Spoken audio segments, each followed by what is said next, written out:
बिस्मिल्लाहिर्रहमानिर्रहीम। अस्सलाम वालेकुम दोस्तों, कैसे हैं? मैं हूं अमजद अली और आप देख रहे हैं मेरा यूट्यूब चैनल अमजद मोहम्मद। तो आज की हमारी वीडियो है कि मुसलमान भारत किस तरह आए, कब आबाद हुए और कब यहाँ पे अपनी हुक्मरानी की। तो आज की हमारी वीडियो उसी के मुतालिक है। तो आइए देखते हैं आज की हमारी वीडियो। इससे पहले अगर आपने हमारे चैनल को सब्सक्राइब नहीं है तो लाइक करें, शेयर करें और सब्सक्राइब करें। शुक्रिया। क्या आप जानना नहीं चाहते कि मुसलमान भारत पर पहली बार कब आए थे, कब और कैसे हुआ था भारत में इस्लाम का आगमन, और साथ ही किन किन मुसलमान शासकों ने किए थे भारत पर राज।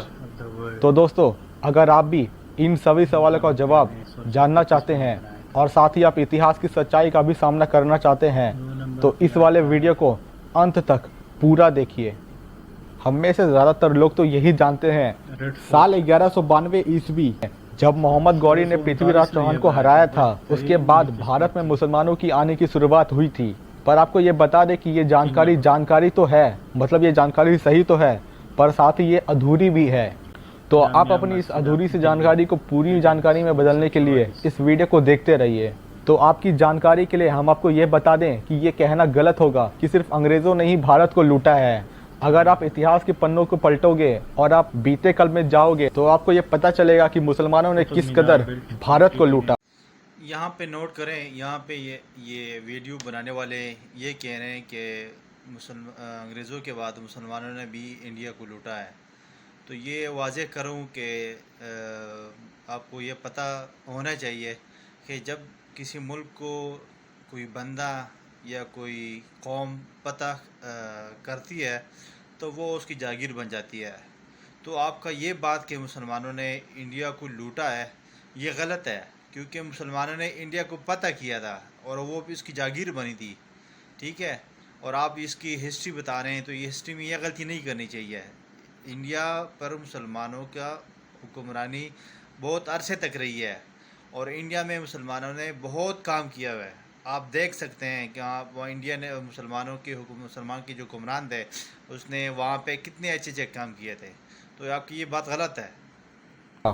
भारत के इतिहास को प्रमुख 3 हिस्सों में बांटा गया है। पहला है प्राचीन काल का भारत, दूसरा है मध्यकालीन भारत और तीसरा है आधुनिक काल, या जिसको आधुनिक काल का भारत आप कहोगे।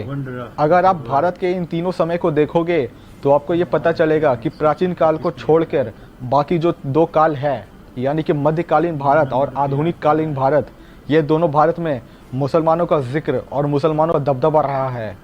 तो मुसलमानों का भारत में आना और इस्लाम का भारत में पनपने की शुरुआत साल 711 ईस्वी में हुई थी और इसी साल की बात है, यानी कि साल 711 ईस्वी में ही मुसलमानों ने यूरोपियन देश स्पेन में भी दाखिल किया था। तो मुसलमानों का भारत में किस वजह से आगमन हुआ था, इसको लेकर कई सारे इतिहासकारों ने अलग अलग जानकारियां दी है, जिसमें से प्रमुख जानकारी तो ये है साल 711 ईस्वी में सिंध के कुछ ताकतवर और खूंखार लुटेरों ने बगदाद के मुसलमान जहाज को बंधक बना लिया था, जिसमें गैर कानूनी तरीके से दर्जन भर बगदाद के सिपाही सिंध नदी का पानी ले जा रहे थे। लुटेरों ने सिपाहियों को बंधक इसलिए बनाया था क्योंकि वह लोग पानी ले जाने के बदले किसी भी तरह का फिरौती नहीं दिया करते थे।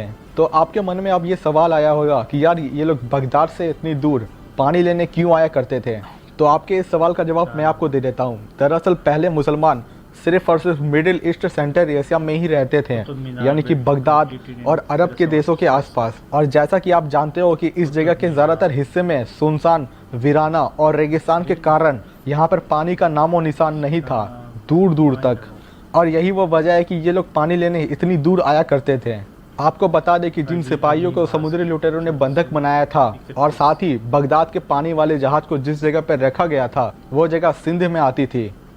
और जब बगदाद के बादशाह और सिंध के राजा के बीच सारे राजनीतिक और कूटनीतिक प्रयास असफल हो गए, तब सिपाहियों को छुड़वाने के लिए हजाज बिन यूसुफ, जो कि उस समय के बगदाद के बादशाह हुआ करते थे, उन्होंने महज 17 साल के कम उम्र वाले सेनापति बिन कासिम को एक छोटी सी सेना के साथ सिंध के राजा दाहिर से युद्ध करने के लिए भेजा था। और यही वो समय था जब मुसलमान भारत में पहली बार आए थे। इस युद्ध में बिन कासिम ने सिंध के राजा दाहिर को बुरी तरह से हरा दिया और वहाँ पे अपना राज कायम किया। इंडिया में। ध्यान दें, उस समय सिंध भारत में ही आता था और सिंध ही वो पहला राज्य था भारत का जो मुसलमानों के अधीन पहली बार बना था। और फिर महज 2 साल के भीतर अपने आसपास के सारे छोटे बड़े राज्य को जीत लिया, जिसमें से मुल्तान, दिलीपपुर, अरोहर, ब्रह्मनवाद, भरोर, रावर और नीरून जैसे 7 उत्तर भारतीय राज्य शामिल थे, जिसमें आज के जम्मू कश्मीर, पंजाब और हरियाणा के इलाके आते हैं। और साथ ही आज का अफगानिस्तान भी इन्हीं राज्यों में शामिल हो गया था। इन सारे हिस्सों को जीतने के बाद मोहम्मद बिन कासिम की अगुवाई में इन सभी राज्यों को उमय्यद खलीफा का पूर्वी प्रांत बना दिया गया। तो ये तो खैर भारत के उत्तर पश्चिमी हिस्से की बात हो रही थी, जो कि साल 711 ईस्वी से लेकर साल 1192 ईस्वी तक मुसलमान सिर्फ भारत के उत्तर पश्चिमी हिस्से में ही राज किया करते थे। और हाँ, इसी बीच उनका निशाना दिल्ली भी हुआ करती थी। आपको बता दें कि दिल्ली उस समय में सबसे ताकतवर और सबसे अमीर शहरों में से एक था। कई सारे मुस्लिम हमलावरों ने दिल्ली पर भी हमला किया, लेकिन दिल्ली की ताकतवर राजपूतों की सेना के सामने उनकी एक न चली। लेकिन साल 1192 ईस्वी में ऐसा पहली बार हुआ था जब किसी मुसलमान शासक ने भारत की राजधानी और तब के ज़माने में रहे सबसे अमीर शहर दिल्ली पर कब्जा कर लिया था, या यूं कहें कि जीत लिया था। जी हाँ, आपने सही सोचा, हम यहाँ बात कर रहे हैं मोहम्मद गौरी की। लेकिन उसके लिए भी दिल्ली को जीतना इतना आसान नहीं था। मोहम्मद गौरी ने दिल्ली पर 17 बार हमला किए थे और 17 के 17 बार पृथ्वीराज चौहान ने उसके गिड़गिड़ा के माफ़ी मांगने के कारण उसे छोड़ दिया करते थे। ध्यान दीजिए, 17 बार उसने हमला किया और 17 बार पृथ्वीराज चौहान जी ने उन्हें माफ़ कर दिया।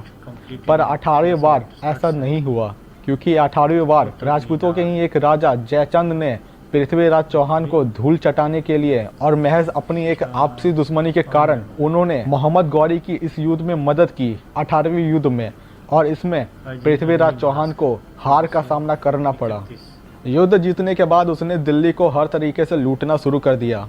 कई सारे मंदिरों को तोड़कर खजाने को लूटा, जमीन के अंदर धंसे खजाने को भी उसने नहीं छोड़ा। कई सारे खजाने लूटने के बाद जब मोहम्मद गौरी का मन भर गया तो उसने दिल्ली और अपने जीते हुए बाकी सारे राज्यों की जिम्मेदारी अपने सबसे वफादार गुलाम कुतुबुद्दीन ऐबक को सौंप दिया और वह खुद गजनी वापस लौट गया। और उसी के साथ भारत में अब गुलाम वंश की शुरुआत हुई थी। सन 1206 से लेकर 1290 तक दिल्ली सल्तनत पे जिन तुर्क शासकों द्वारा राज्य किया जाता था उसे गुलाम वंश कहते हैं। गुलाम वंश का शासन लगभग 84 सालों का था और इसके शासन में भी खूब सारी लूटमार हुई और खूब सारा पैसा, या यूँ कह लीजिए कि उस ज़माने के सोने और अशरफियाँ मोहम्मद गौरी और मोहम्मद गौरी के ख़ानदान के पास जाता था, यानी कि गजनी जाता था। गुलाम वंश के बाद दिल्ली पर खिलजी वंश के शासन की शुरुआत हुई। इस वंश का शासनकाल 1290 से लेकर 1320 तक था और खिलजियों ने भी काफ़ी लूटमार मचाया था। आपको याद ही होगा अलाउद्दीन खिलजी, जिनका रोल रणवीर सिंह ने किया था, मतलब वो मूवी तो याद ही होगी आपको। असल के जो अलाउद्दीन खिलजी थे उनके जो वफादार गुलाम था जिसका नाम था गफूर, तो गफूर को जब दक्षिणी भारत में कूच करने को यानी कि हमला करने गया था वो, तो वहाँ पे वो 3 साल तक लगातार आसपास के छोटे बड़े राज्यों को लूटता रहा। और जब वो 3 साल के बाद जब वो वापस दिल्ली पहुंचा, यानी कि अलाउद्दीन खिलजी के पास वापस आया, तो आपको बता दूं कि लगभग 300 से लेकर 350 ऐसे बक्से थे जिनके भीतर कई सारे सोने की अशरफियाँ मौजूद थी। तो आप महज अंदाज़ा ही लगा लीजिए कि सिर्फ 3 साल के भीतर 300 बक्सों में भरकर सोने की अशरफियाँ वो लाया था। खिलजी वंश के बाद दिल्ली में सल्तनत तुगलक वंश की शुरुआत हुई थी। सल्तनत तुगलक वंश के बाद 1491 से लेकर 1526 तक दिल्ली में लोधी वंश का शासन रहा था और इसके बीच भी कई सारे छोटे मोटे सुल्तानों ने दिल्ली पर राज्य किया। लेकिन 1526 ईस्वी में जब पानीपत का प्रथम युद्ध हुआ था तो उसमें दिल्ली सल्तनत के अंतिम लोधी वंश के सुल्तान इब्राहिम लोधी की युद्ध में हारने के बाद भारत में मुगल वंश की स्थापना हो गई थी। इस वंश का संस्थापक बाबर को कहा जाता है। कई इतिहासकार मानते हैं कि बाबर अपने पिता की ओर से तैमूर का 5वां एवं अपनी माता की ओर से चंगेज़ खान का 14वां वंशज था। और भी कई इतिहासकार बाबर के बारे में और मुगलों के बारे में अलग अलग जानकारियां देते हैं। 1530 में बाबर की मौत हो गई और उसके बाद हुमायूं मुगल बादशाह बन गया। लेकिन समय को तो कुछ और ही मंजूर था। साल 1539 में चौसा का युद्ध और 1540 में कन्नौज के युद्ध के बाद, मतलब कि ये दोनों युद्ध जब लड़े गए थे, तब इन दोनों युद्धों में हुमायूं की ज़बरदस्त हार हुई और शेर शाह सूरी ने इन दोनों युद्धों को जीतकर दिल्ली में अपना राज कायम किया और वह खुद दिल्ली का बादशाह बन गया। शेर शाह सूरी की मृत्यु के बाद दिल्ली पर सूरी वंश के शासकों के ही अधिकार रहे थे, पर उनका शासन का तरीका इतना ज़्यादा कमज़ोर था और वक्त के साथ साथ उनकी सैनिक ताकत भी कमज़ोर हो गई थी। और इसी मौके का फ़ायदा उठाकर मुगल बादशाह हुमायूं, जो कि उस समय के सरदार भी हुआ करते थे, उन्होंने दिल्ली पर फिर से हमला किया और दिल्ली को वापस जीत लिया। और उसने फिर से 1555 ईस्वी में भारत में मुगल वंश की स्थापना की। तो अगर देखा जाए तो 1555 से लेकर जब तक कि भारत में ब्रिटिश राज कायम ना हो गया, यानी कि 1857 तक दिल्ली में मुगलों का दबदबा रहा था। वैसे अगर देखा जाए तो औरंगजेब को मुगलों का अंतिम शक्तिशाली बादशाह कहा जाता है। दिल्ली पे जितने भी मुसलमान हमलावरों ने राज किया, मतलब मुसलमान शासकों ने राज किया, उसमें औरंगजेब सबसे क्रूर कहा जाता है। इतिहासकार ऐसा कहते हैं कि औरंगजेब ने कई सारे सिखों और कई सारे बड़े ब्राह्मणों पर अत्याचार किया ताकि वह इस्लाम को अपना ले और मुसलमान बन जाए। जिन लोगों ने उसका विरोध किया उसको बेरहमी से मार दिया गया और जिन लोगों ने मान लिया वो तो खैर मुसलमान बन ही गए। खैर मेरे दोस्तों, मुस्लिम शासक हो या अंग्रेज़ों का राज हो, भारत को तो लूटा ही गया। तो अब मुझे ऐसा लगता है कि इस वीडियो को देखकर आपको ये पता चल गया होगा कि मुसलमान भारत पे कब आए थे और कब रखी गई थी भारत में इस्लाम की नींव, और साथ ही किन किन मुसलमान शासकों ने हम पे राज किया, ये भी आपको इस वीडियो के माध्यम से पता चल चुका है। तो अगर आपको मेरा ये काम पसंद आता है, मतलब कि ये वीडियो आपको पसंद आई है, तो वीडियो को ज़रूर लाइक कीजिए और हाँ, चैनल को सब्सक्राइब ज़रूर कीजिएगा। नोटिफिकेशन वाले बेल को ऑन कर ऑल नोटिफिकेशन पे सेट कर दीजिए ताकि इसी तरह के हैरत अंगेज और दिलचस्प वीडियो जब भी मैं अपलोड करूँ तो आप तक पहुँच जाए।